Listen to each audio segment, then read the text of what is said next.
You've spent the last 1.5 days listening about customer loyalty and retention. You've heard about how important customer loyalty and retention is to drive profits. And you've also heard that first thing on day one, you heard that they spent $500 billion on direct marketing last year in the United States. Despite all of this,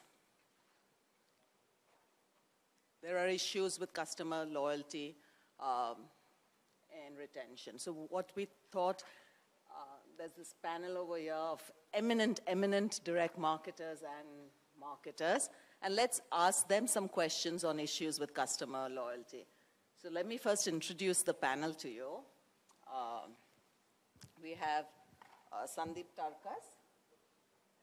Sandeep is the president of Future Group, and his role is customer strategy and customer relationships end-to-end.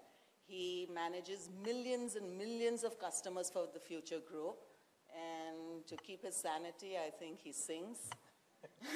he's a fabulous singer. We have Ajay Kakkar. Ajay is the big daddy of marketing. He's the CMO of the Aditya Birla Financial Services Group. So he has 8 verticals, including insurance, mutual fund distribution under him. Also manages millions of customers and has had a unique experience being in advertising, direct marketing, PR for 17 years. And I hope, Ajay, you also sing. Ramesh, our Hall of Fame member, has over 30 years of customer relationship marketing expertise. He's the head of Select Direct, his independent direct marketing agency. And actually, by education, he's a microbiologist. And if he had stuck to that, he would have his hair as yet, instead of spending time evangelizing customer relationship marketing. And Swami, next to me, has also spent over 20 years in customer relationship management, and now is the head of Hansa Security, which does data analytics and direct marketing, and is an accomplished percussionist. So, Swami, you think that there is a correlation between music and direct marketing?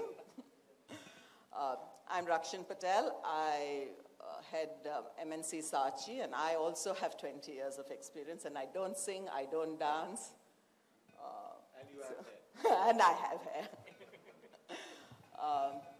So before I ask the panelists some questions on issues with direct marketing, as customers, I'd like you to raise your hands. How many of you are members of loyalty programs? Most of you all. How many of you all have said to these people, I'll never ever enter your store, or I'll never buy your brand again? And I don't think that we have different experiences. We have the same experiences with some marketers. So my first question to all of you guys is that despite spending millions of rupees in customer relationship management, we all have issues. So what are the critical factors that affect this loyalty? So if each of you all give us one reason why you think that sometimes customer relationship management doesn't work.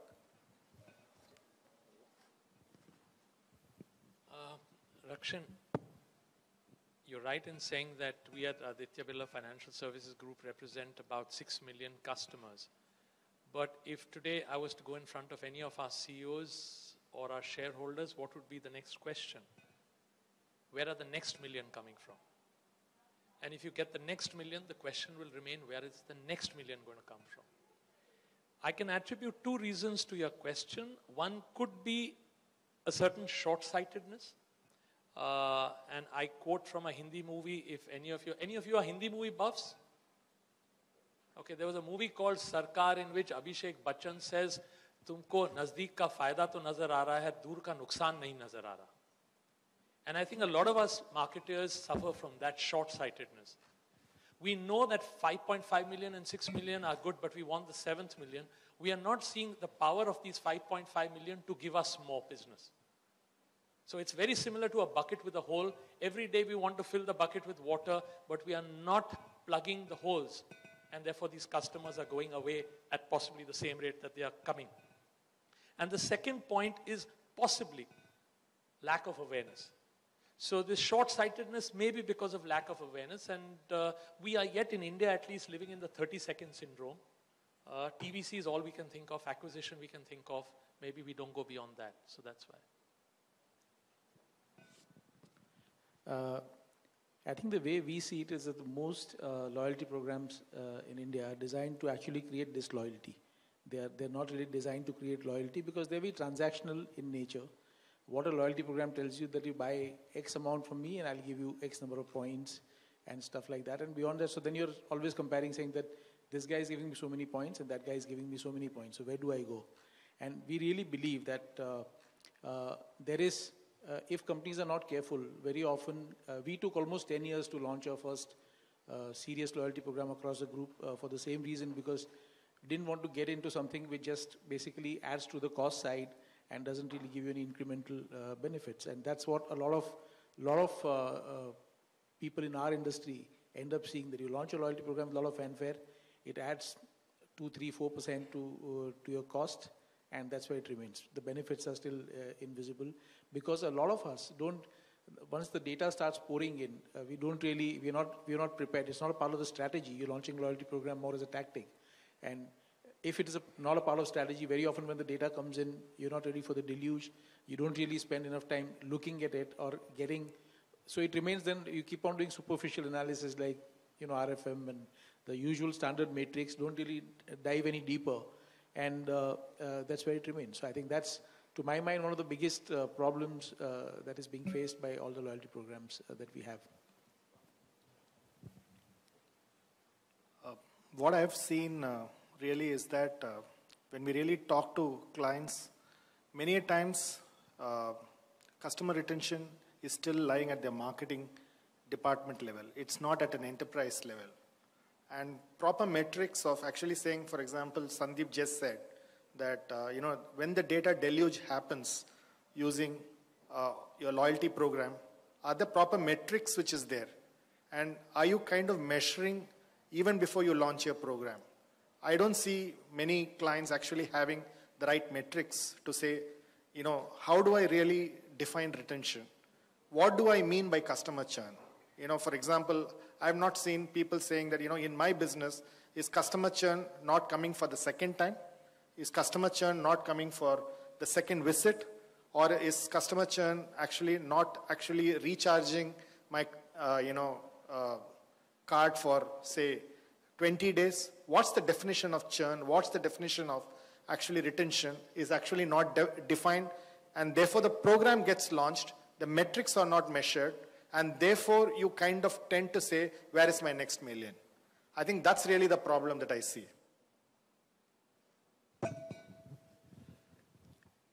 Taking up from what Ajay mentioned about a leaking bucket, I think the topic title is Damn the Customer, and we didn't mean D-A-M-N. We meant actually D-A-M, which is stop the leakage. 30 years of what I've seen with clients is usually we look at customer loyalty as an absolute, a black and white 0-1. In truth, it's more like what I have termed an elastic loyalty. For some of our friends from overseas, there's a new term coined in India. Some of you might also be exposed to this. It's called elastic Mangal Sutra. Mangal Sutra is that sacred thread which is tied around the neck to signify marriage to a guy. Women usually wear it. And the elastic Mangal Sutra is that I work in Bombay, she works in Bangalore. We are married, but we meet over weekends because she's got a job she doesn't want to give up, and I have to be here in Bombay. And so 5 days off and 2 days on. That's exactly what I think customer loyalty should be viewed as. Customers have a harem of 3 or 4 brands, and they're going to be flirting with them. There is no absolute loyalty. But are you in the harem? Are you in the top 3 consideration set? What strategies can you do to be there is the issue. For example, we talked about metrics, we talked about targets. We never look at our existing customers as assets and say, if last year he gave me X profit, next year I have to make sure this group gives me X plus 10% profit.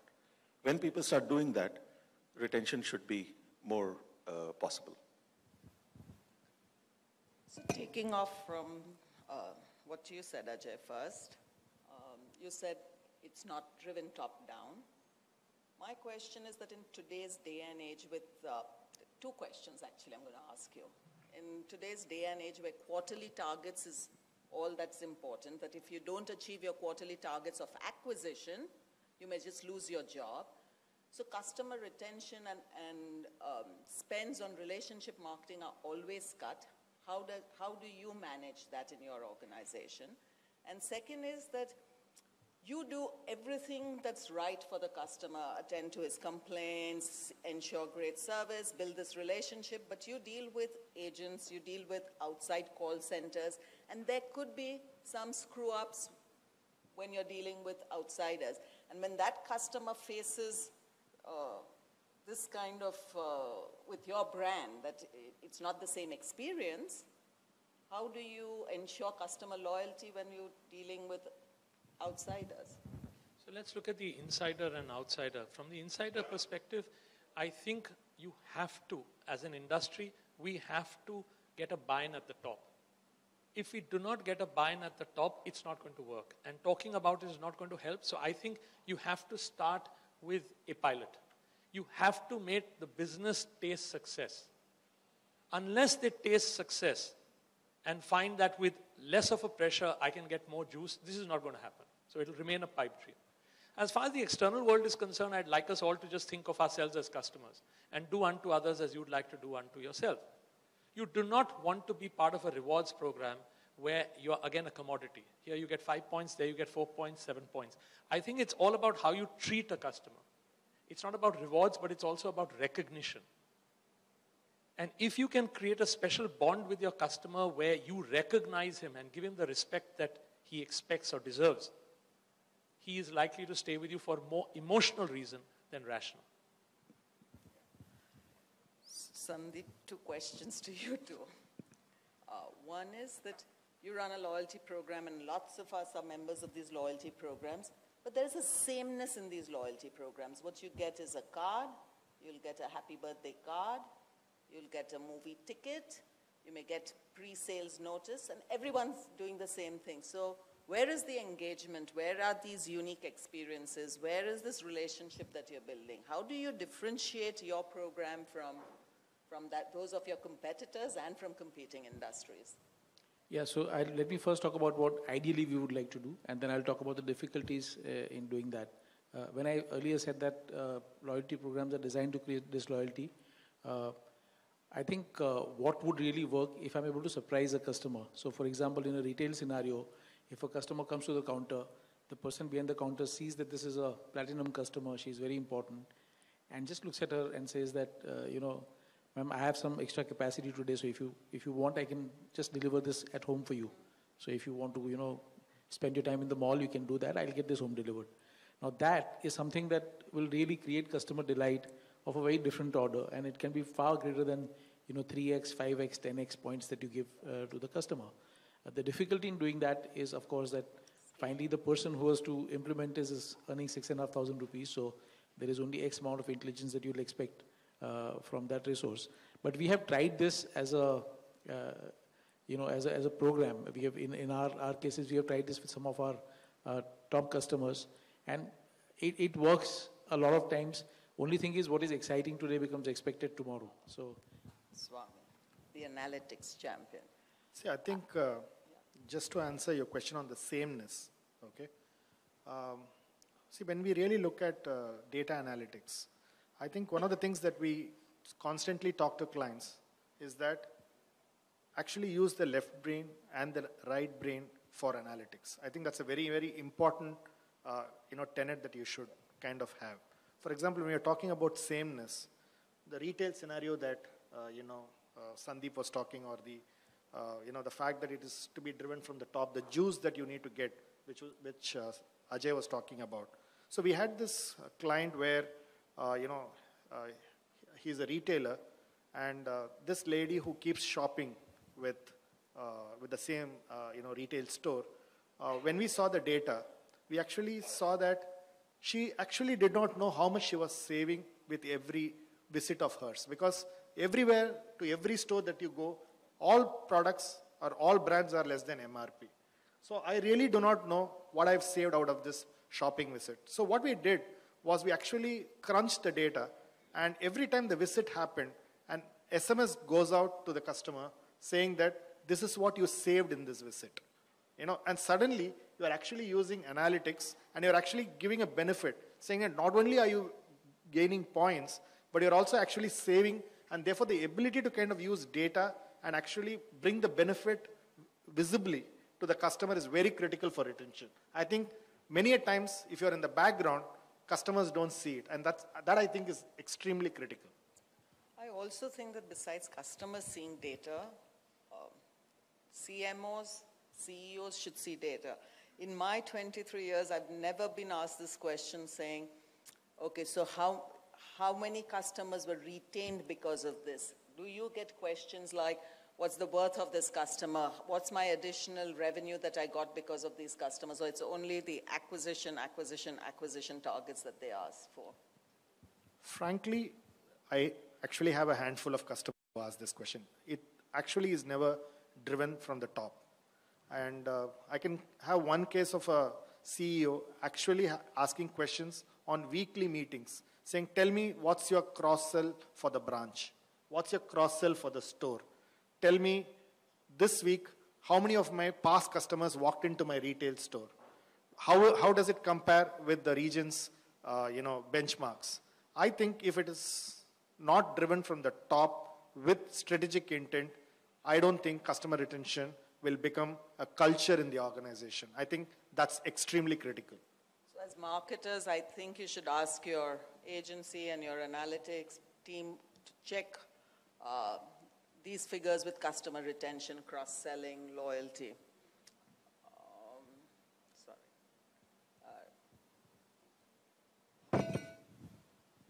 Tell me, what is your one top tip that you can give marketers over here that would help improve their programs of customer retention, relationship, and loyalty? Your one top tip. I wouldn't be out of line if I gave two. Certainly. Right. I think all three spoke about the need to not have sameness and methods to do it. I really think one of the most important things to do is to think of your customer as flesh and blood. And the old adage, which we all know, different strokes for different folks, is the only way to do loyalty management and retention. I can illustrate this quickly with an example. A retail brand, India's largest retail brand, I worked on it for 4 or 5 years. 4-year data showed that points were irrelevant to the top 2% of the customers. Data mining showed the top 100 customers were spending 4 lakh rupees. This is in the year 1997, which is a huge amount of money to be spending on knickers and vests and kerchiefs and shirts and ties.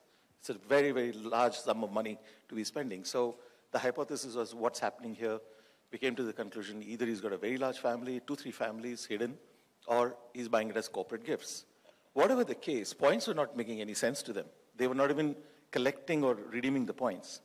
So we got smart. The client had a co-op opportunity with DuPont, who were coming out with some Lycra denim new launch. They were doing a fashion show. We invited these top 100, and you wouldn't believe the mail pack. And I think, Linda, you'd be delighted. It was a simple letter. And the starting line said, you are one of our top 100 customers. Now, in India, these 100 customers won't step out for anything. But that event drew all 100. And they came for a simple reason. Who else is in my set? Mere biradri mein kaun hai? Now, for 2 years after that, we never communicated or touched them. The halo effect of that personal meeting, shaking hands with the CEO, having the dinner, seeing that fashion show was enough to keep them bonded. The data showed that they stayed and stuck on. It didn't stop there. The next 700 customers were spending somewhat obscene sums of money, less than the top 100, obviously. And there was another co-op opportunity. A leading brand wanted to introduce a Van Huysen shirt, which was first drip dry, fully non-ironing, 30 wash, it stays white, many, many attributes. But they wanted to sample this with relevant customers. So we did a handshake with the two of them. The next 700 customers got for free a pure, crisp white shirt. From the SKU data, from the billing data, we knew what is the collar size. So we didn't go wrong in that. We didn't give small to extra large. The cuff had a simple embroidery of the initials, so there's no way this would get passed along. And believe it or not, the number of people who came back and thanked the CEO, and from there on, Mr. B.S. Nagesh, I have to take his name, stopped being Mr. Nagesh, he became, hey Nagesh, come here, I got a problem. Now that's really what we mean by flesh and blood and doing different strokes for different folks. And the second tip is going to cost. Okay, the second tip is very simple. You'll all have to give him a drink at the end of this. No, the second tip is very simple. I think brand marketers need to be a little brave. I have had the good fortune of having a client who ran a piece of creative. We got a 1.2% response to a referral program. It bombed. 1.2% is no good, we all know. And at the same time, they said, like, look, go and find out what happened, which we researched. And the degree of difficulty in getting the referral was very high. We were asking them to introduce customers for a credit card. And in our clients, in those days, you had to have either a bank statement or your PAN number, your income tax statement, so that you could qualify. And what missed us all is that nobody's going to go to a friend and say, give me your salary slip or give me your income tax papers to attach it to the referral form. It simply doesn't work. So we went back, and this is what made me happiest. We used the same creative, but we changed the strategy, and I called it, thinking was each one get one. Instead of getting 5, we said each get one. And very helpfully, there was a box, and it said, how to refer Mr. Right. So we took surrogate data. Is he a member of a prestigious club? Has he bought a luxury sedan lately? Has he taken a foreign holiday with his family? Things which you wear as a badge on your sleeve is what we put as helpful tips to get a good referral. 12% response, 10 times better. And I think that made the point. So marketers have to support agencies and those who are in the play and saying, we don't have all the answers, but try, and succeed. Yeah, so basically, if you look at in India, there are lots of companies that do nothing, but there are companies that do a great job, and there are some companies that don't. And if you want to ask any more questions to this panel, I suppose at tea time you can ask them. And a round of applause to them, please. And